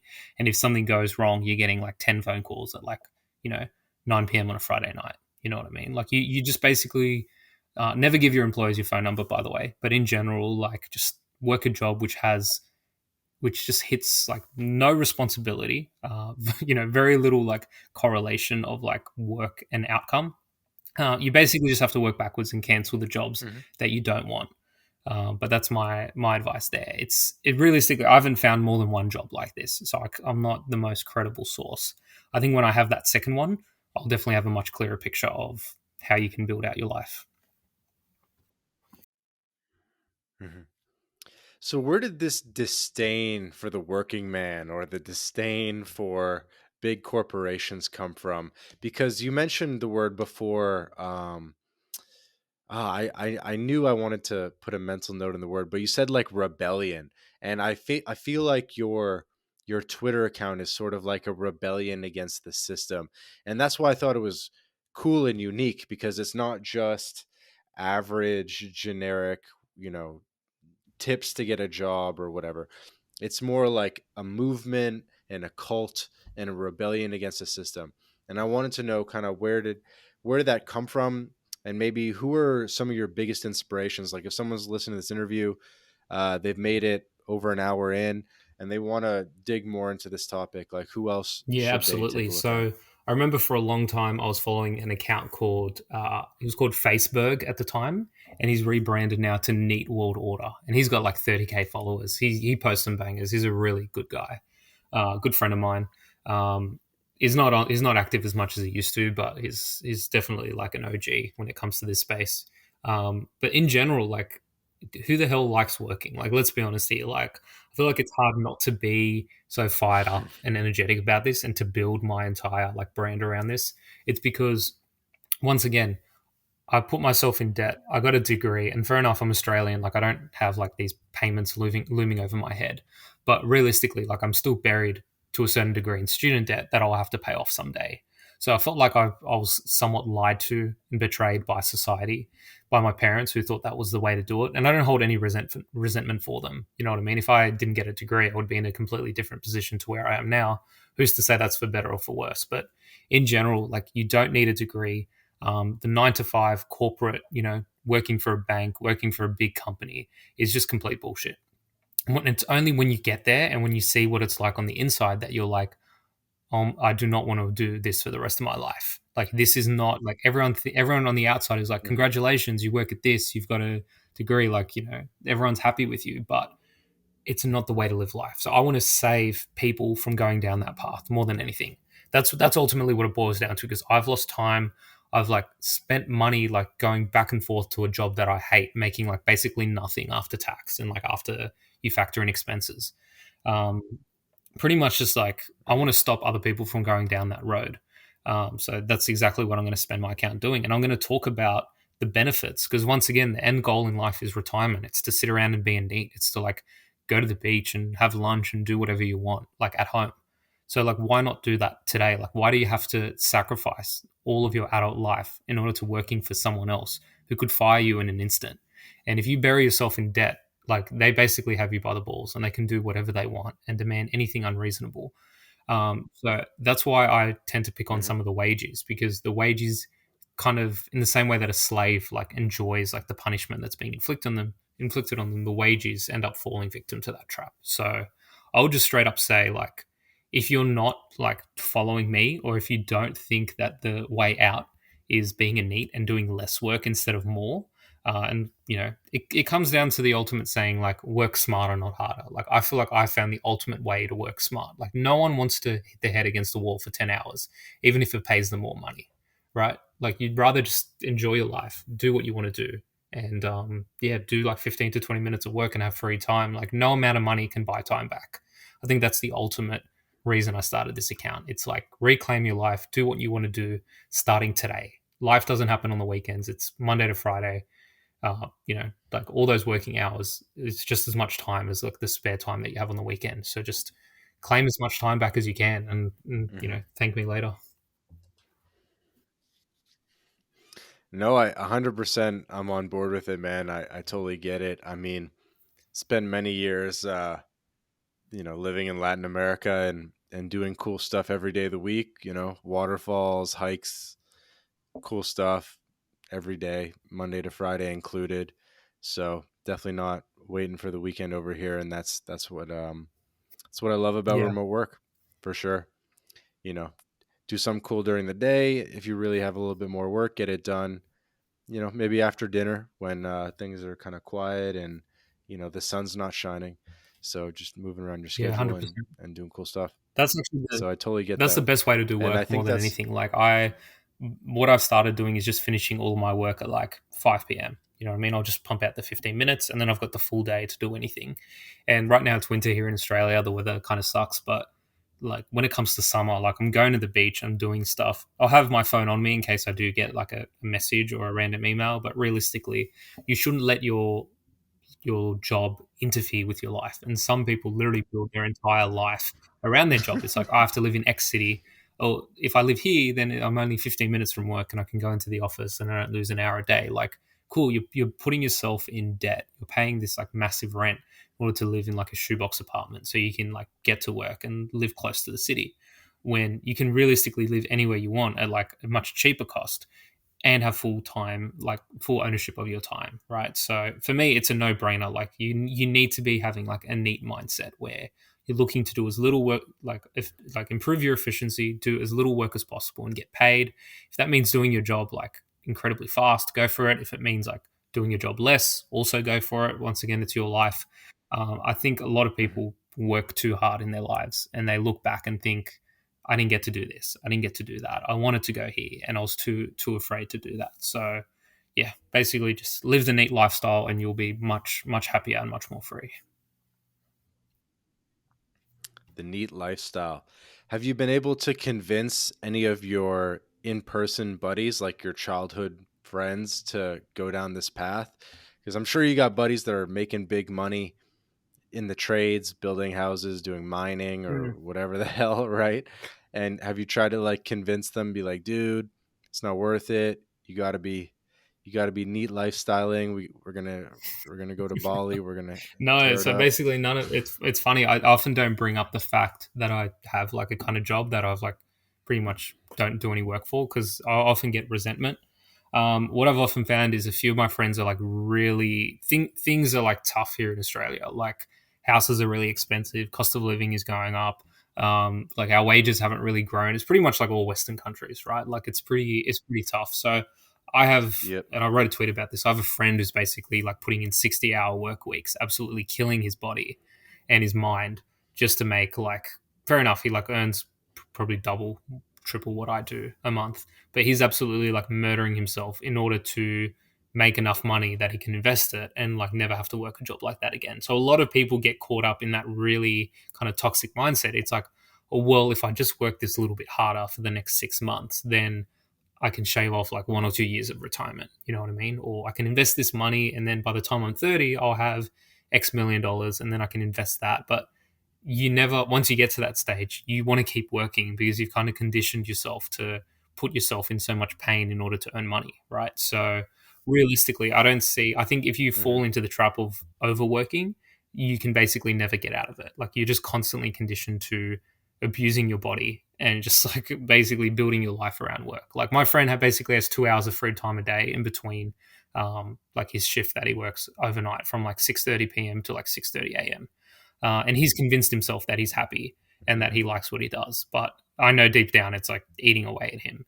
And I'll try to toss him some crumbs here or there. I'd be like, but he just doesn't want that. So at the end of the day, like no one, people are just going to come to their own conclusions and you can guide them and you can tell them, I don't think this job is good for you, or I think you should look into this. Uh, if they don't take your advice, just give them a thumbs up and carry on with your life. At the end of the day, you should focus on saving yourself, and that's why I run the Anon Twitter account because it's like I want to True. save like other people. If my friends in person aren't going to like take my advice, I'm not going to keep bragging like, oh, I did 15 minutes of work today and got paid like $200 an hour, as opposed to you who like absolutely abuses your body and you lose your whole life, but you get paid $600 a day. You know what I mean? Like I've shit posted all day on Twitter. I'm comfy. I slept in. I took a nap, and you're like absolutely demolished. You know what I mean? Like I don't want to rub it in, but realistically, I'll rub it in on Twitter because I'm here to save people from going down that trap. Hey guys, quick interruption to tell you about Bitrefill. Bitrefill is the best way to convert your crypto into gift card balances. These are gift cards that you can spend at hotels.com, Airbnb, Nike, and many more. You may remember Joel Valenzuela, previous podcast guest. He's been living on crypto exclusively since 2015, and he's a big consumer of Bitrefill. And so I asked Joel, I said, what do you like most about Bitrefill? He said that he likes the instant delivery, the precise amount so that you don't have to juggle a lot of gift cards, and he loves the global selection. Nobody else has this much selection of gift cards, over 10,000 gift card options across hundreds of countries. Go to bitrefill.com to sign up, and you can also use the code MyLatinLife for 10% back off your first purchase. Go to bitrefill.com for more information. And you'll be doing this for the long haul. You didn't just get lucky with the one job and a cushy setup. Like, do you think if you lost your job tomorrow, you'd be able to more or less recreate your Yeah, hundred situation? percent. I think ultimately what I think I'll do is if I did lose my job, firstly I've barely taken any time off, so I'll basically get paid out close to 2 months pay when I eventually do leave. So that's pretty awesome. So I've basically got like a 2 month buffer to find a new job. I'll probably find something. I will use this job as a reference for the next one. And just basically try and find something similar. And Mm-hmm. it'll come down to trial and error. Maybe I work for a company and I don't think I'll ever find a job as good as this one, if I'm being fully honest with you. This is something I want to keep basically for the rest of my life. I don't know if that will be possible because the company, Mm-hmm. could expand or get acquired or go bankrupt. Like you don't know where your company will be in 15, 20 years. But realistically, these jobs exist. Mm-hmm. I'll work a new job, maybe get some new skills, and then just see if I can end up finding a similar job. I don't think once again I'll find anything better. I think it'll be difficult to find something on this level. So in the meantime, I'm just enjoying the ride. And by then, anyways, like my investments and the money I've earned from this job is basically just going into investments that will basically set me up financially for the rest of my life. So I'm really not too fussed on that front. Cool. So you think applying the mindset, you'll be able to find something else. Um, Random question that came to mind. What if you said that you want to be able to keep this job for 5+ years? Would you like? Are there any things that you would do to try to keep your job over the long term? Like, do you think maybe if you showed up in person every year at Christmas or, maybe twice a year and just checked in and kind of got to know your boss and were like, hey, yeah, I'm a cool guy. I'm just living far away in Perth, so I got to be remote, Yeah, I think something that's like whatever it actually is, right? Like, do you think that that would help, or do you think that there's other things that you would do to kind of like yeah, keep I it think like I super think long actually term? showing up in person like very sparsely. I did 3 times a year, so they flew me out for a company trip, which was really awesome. Then they also just a couple weeks ago as well in person, like group dinner or something like that, and then Christmas party too. So definitely show your face from time to time, and it makes it a lot more. You basically become like a celebrity if you never show your face and you're just this guy behind a screen, and then you eventually show up in person. You can really get a lot of value out of that. In general, though, like Okay. So you're not opposed. I'm surprised. I thought no, you were going to be like, look, never. realistically, I'm not bad with people either. Like, just because I'm a neat and I spend a lot of time like behind Twitter, like just talking shit about people sometimes. I genuinely enjoy spending time with people, so um, it should always be like kind of like a special occasion, and time it up with a special occasion if you can, like Christmas party or something like that. But it's not required. It just does add that little bit of boost, and I've only done it like a couple times, so that's what's worked for me. But I think at the same time too, when companies get rid of you when they don't see like any output coming out of you, right? So if you've kind of outlived your usefulness, they will get rid of you. So you need to find a way to constantly be useful. Hmm. And a lot of companies, especially if you've been there for a while, they will try to find something else for you if there's a good fit for you. So they'll be like, hey, we're shutting down this department, but we think you'd be a really good fit for X role. And maybe you can possibly still keep your role in the company, but realistically, it's probably going to be an entirely different job. But I think what you can do is if Hmm. you have a fear that maybe they're onto you and they're like, okay, this guy's not really doing anything, he's not really bringing in any value, maybe come to them with a fresh idea or a project you can work on. And they have no idea how much time this said project takes, right?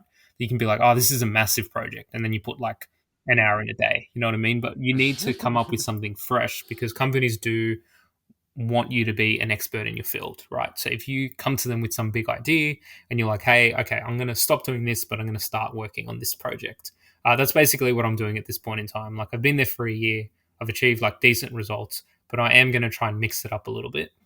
What I think is really important too is never to put 100% on the gas pedal. So this new project, it might improve the results by like 10 to 20% of what I usually get. And that's a sizable improvement. I could go for a 400% and double the results and everyone would be wowed, but then I would have to consistently maintain that every single month. So I'd rather just go for a more conservative, like 10 to 20% improvement, and then maybe just improve by like 5% a month for the next year or two. And that will basically build up to where I want to be, right? So that's my advice as well. Like never give 100%, even when you start a job. Like never give 100% of your effort because they're going to expect.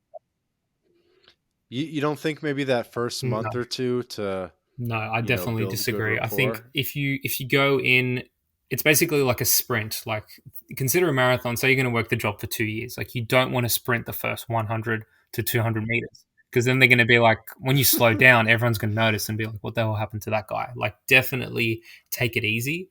Um, Obviously, like whatever, like don't make any mistakes. Don't do anything stupid, but um, definitely don't give your all in the first 1 or 2 months. Just start, do work exactly how you want to work. Um, and realistically, when it comes to a probation period, a lot of jobs after 6 months they decide whether they're going to keep you or not. You should, Right. I was going to say, yeah, yeah, 90 like days basically or just 6 months. Yeah. do what you need to do in order to make it to that part, but don't exert yourself too much. Otherwise, you're going to be working like that for the rest of the lifetime of the job. So, yeah, there's a fine balance, and once again, it differs for every job. So, by all means, go ahead and figure that out for yourself. Okay. Interesting perspective. Um, yeah, it's interesting. I think, what do you think it is about Neetocracy and the neat lifestyle and wage maxing and some of the stuff? What do you think is new about it? Like I've kind of alluded to it before in this episode, but what do you think is new about these concepts that we haven't seen in the past? what makes it special, or maybe it's just the current flavor of, concepts that existed uh, decades ago. I'm not sure, but like I feel like there's something here that I hadn't seen before in the I past in the guess world of work. the reason it's kind of new is because the internet is a lot newer, and like usually neets were like limited to like 4chan, other kind of obscure forums. But for me, I think even with the concept of wage maxing, Hmm. job slacking, job stacking, whatever whichever route you want to go down, I think there's a big difference because you can work out of the comfort of your own home. I think that really is like a game changer. You know what I mean? Because that means location independence. That means financial freedom because you're cutting down on costs. It means you can pretty much earn money doing nothing, right? And at the end of the day, that's everyone's main goal. But when it comes to like the neat kind of Twitter, I think a lot of people on Twitter are trying to push a product. They're trying to push a service. They're trying to push this like grand lifestyle of look at me, I drive a Bugatti, I have a Rolex, I travel the world, I do this. But realistically, less is more, in my opinion. And I'm like perfectly happy in my current situation. Posting on Twitter, doing what I do. Like for me, money definitely buys you a lot of things, but I'm not one to overtly like show off. You know what I mean? Like I drive a nice car, definitely like got more than enough money to if I lose my job, then I'm fully fine, right? Like for the foreseeable future. But I think once you have that buffer of financial freedom, that's all that really matters. That's what everyone who's working is trying to go for. They're just trying to break free of like a really shitty job or like, move out and live the life that they want. So I think that's ultimately what it comes down to. It's more of a freedom movement of reclaiming your life, basically undoing a lot of the brainwashing and conditioning that society subjects you to. And I think it's also kind of tied in a little bit with like the red pill and right wing side of Twitter too. Like obviously I make my views like quite well known. I do like more than a fair share of like shit posting. But I think realistically that ties into it too. It's because I am an anonymous frog on the internet. I can say whatever I want. I'm not like on LinkedIn where I have to pretend that I love my job and that everything is amazing.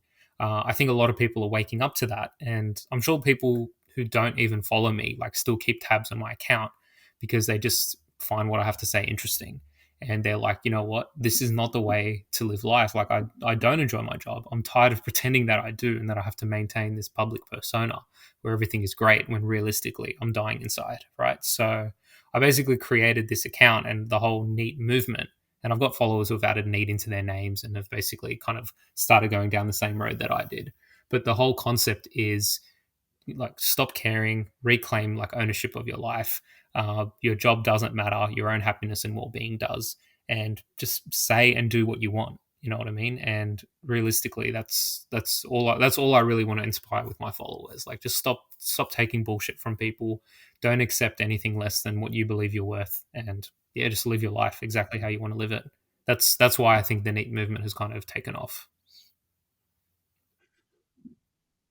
That's sick. Have there been any big moments in the history of the movement that have been memorable, or in your trajectory with this account? Any notable That's a notable good things? question. I'll have to think about it, but I think Max Wade he basically wrote a thread about his setup and how he works for remote jobs. That got a whole bunch of likes and retweets. Um, a lot of times like I'll call like certain people out just because I believe that you know what, like I see Twitter more as like a small kind of community. You know what I mean? Like I'm here to find like my tribe. I'm here to like elevate people, Hmm. and I don't want to see people get ripped off by grifters, like people who are like, you can make 5K just on a high ticket phone call or something like that. Now buy my course for 15K and I'll teach you how to do it, and you'll make it back in 3 calls. Like I hate to see people fall for Hmm. that. So a few of my most memorable moments are like calling people out.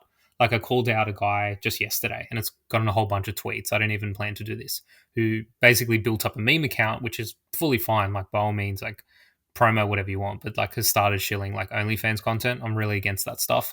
And for me, that's just basically being a sellout, right? So I called him out. It's got a whole bunch of likes. So I do like starting fights with people on Twitter too. It can be quite fun.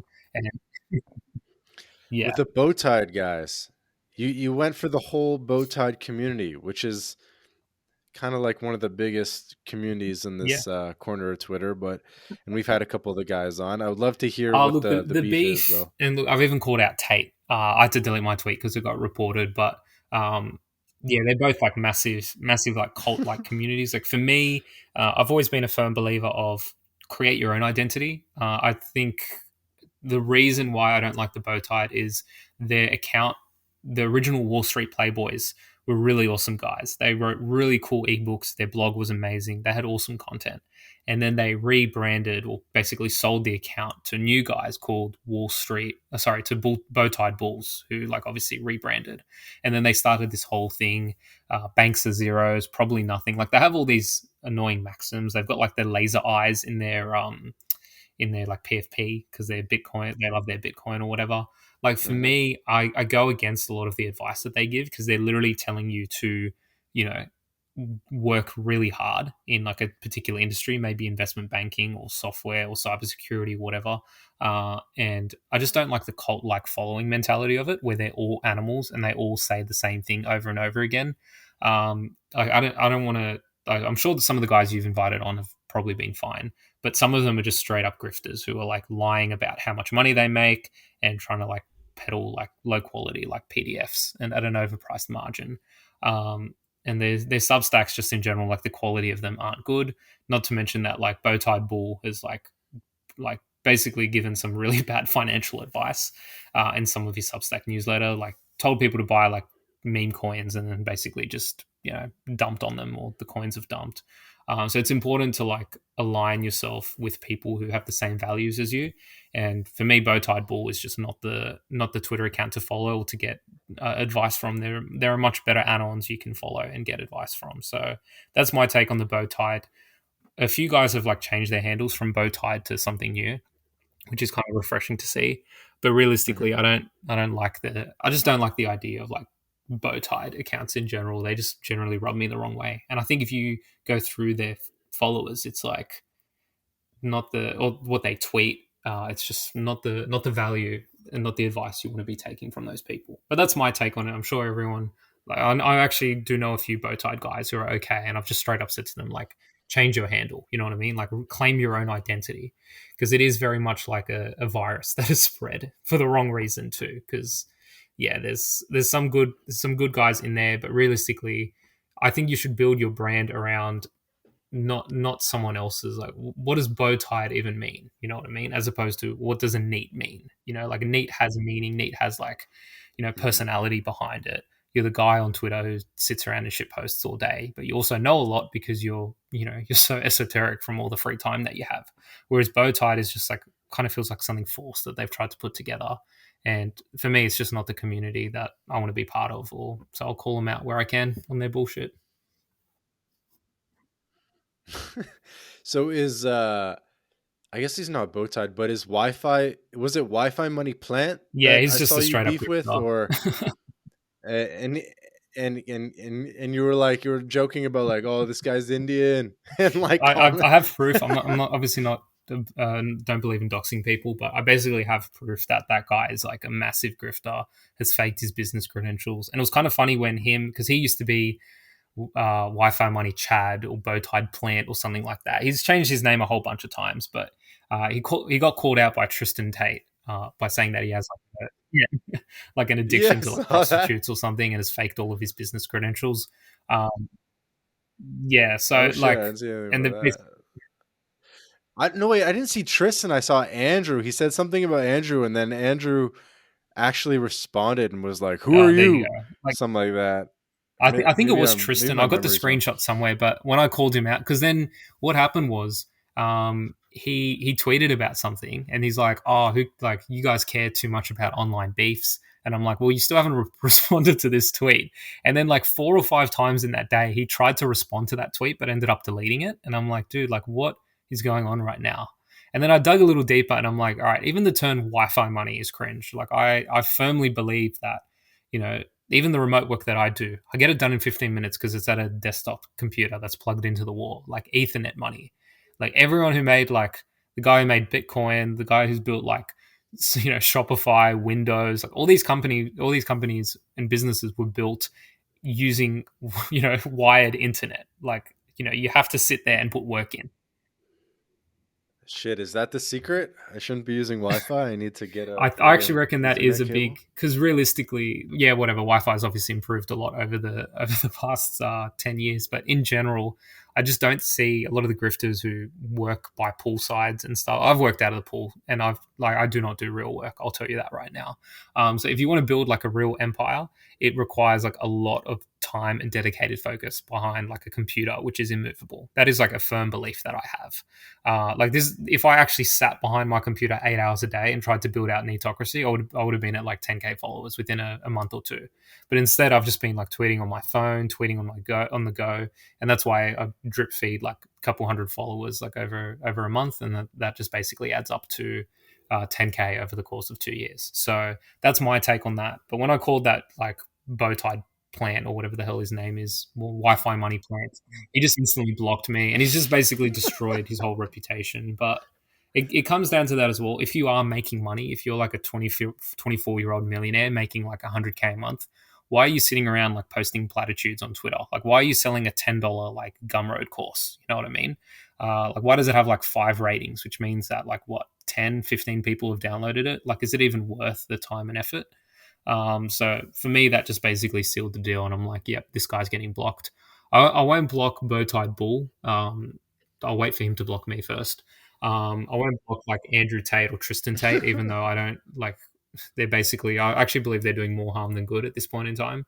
But in general, like I'm always open to listen to what people have to say. And I think there are occasionally like nuggets of wisdom, but there are a lot of people in this space who actively like try to steal money from other people and deliver like absolute shit. So I'll just call them out where it is. I don't even want to bring up that guy. Like I genuinely do not even think about him. For me, there's so many better people to associate yourself with in the space. So don't settle for anyone other than like the exact type of people you'd want to be friends with in person. That's usually how I go about it. No, that's it's funny. Makes me laugh. I mean, hopefully, some portion of the audience is laughing too. All the Twitter diehards. Um, no, so that's good. What else? What else? I mean, we definitely want to get to wrapping up the episode. Is there anything that you wanted to make sure that we got in I think we've like before we covered pretty wrapped much up? everything. Like it's been really good talk. I think there's a lot of wisdom.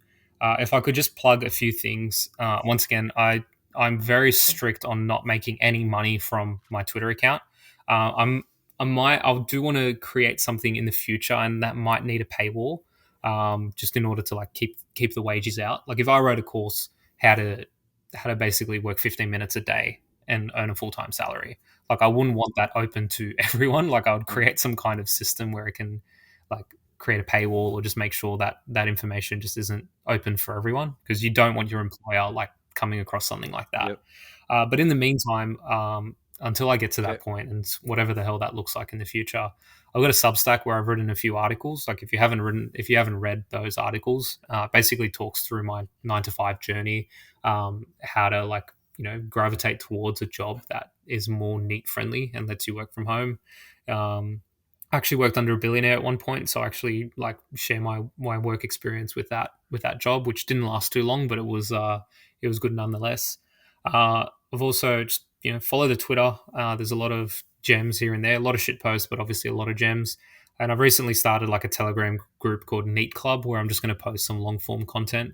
Like we were talking before the podcast, but I basically don't want to pay Elon $8 a month for Twitter Blue, so I've set up the Telegram just to post some longer form content and rants, and obviously lots of memes too, which I want to kind of archive. So Twitter is just going to kind of be like a toilet where it like Hmm. flushes every single day, and there's going to be new shit coming out, and some of it's good and some of it's bad. Whereas Telegram, I'm going to try and really curate that and Hmm. make that a lot more high value, high impact. So yeah, basically, go join the Telegram if you want.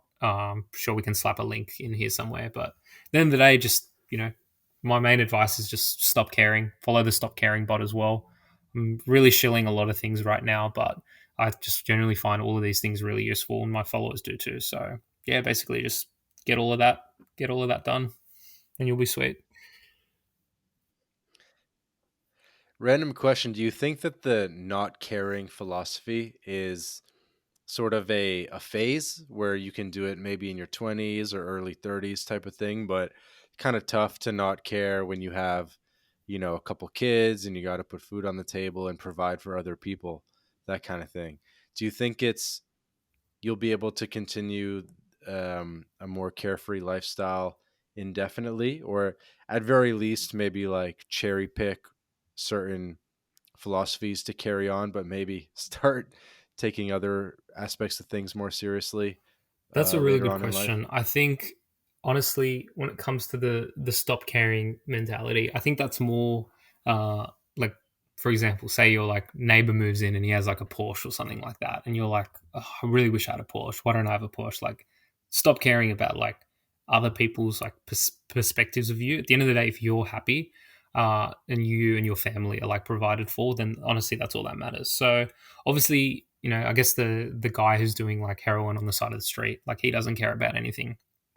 He's probably like deep down like very broken from like all the drugs. So there's a fine line between like, you know stop caring and like just throwing your life away. But I genuinely think like the problem is people care Mhm. too much about things that have absolutely zero significance or relevance. Like, oh my god, I was 2 minutes late for a meeting. What if they bring it up? Like, no, just stop caring. You know what I mean? Like when you get into the meeting, don't be like, sorry, I'm late. Like you join when you join. You know what I mean? It really is just kind of putting your foot down in some cases and just like letting go of the outcome and just enjoying and seeing where things happen, because you don't know where things would happen. Like imagine you're really stressed with a job and then ChatGPT comes out and you can just automate like all of it. Like all this time you were like worrying and stressing, shit, am I going to keep my job?